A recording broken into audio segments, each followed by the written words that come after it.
Mas lalong umiinit ang usapan sa social media matapos lumutang ang balitang mapapanood sina Geoff Eigenman, Elmo Magalona, Dino Imperial at Antonio Aquitania sa inaabangang action drama series ng ABS-CBN na Blood vs. Duty.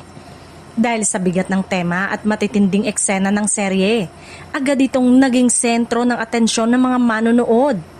Kilala si Geoff Eigenman sa kanyang husay sa pagganap ng mga karakter na puno ng lalim at tensyon, lalo na sa mga madidilim at kontrabidang papel. Samantala, patuloy namang pinapanday ni Elmo Magalona ang kanyang pangalan bilang isang seryosong aktor na kayang sumabak sa mas komplikado at emosyonal na roles. Dagdag aksyon at intensity rin ang inaasahan mula kina Dino Imperial at Antonio Aquitania na kapwa may karanasan sa mga action at drama project. Dahil dito, marami ang naniniwalang magiging malaking dagdag sigla ang kanilang presensya sa serye, lalo na sa mga eksenang puno ng banggaan at tensyon. Ang Blood vs. Duty ay umiikot sa masalimuot na tunggalian ng pamilya, katapatan at tungkulin sa lalim ng batas.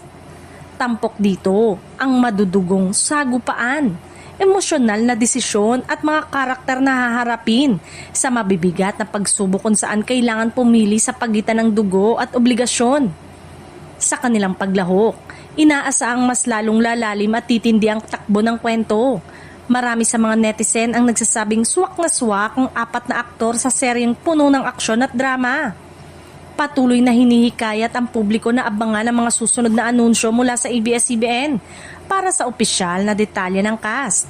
Sa ngayon, isang bagay ang malinaw. Ang Blood vs. Duty ay isa sa mga teleseryeng siguradong aabangan at pag-uusapan ngayong 2026 na pinagbibidahan ni na Gerald Anderson, Richard Gutierrez, Bella Padilla, Baron Geisler at Barbie Imperial.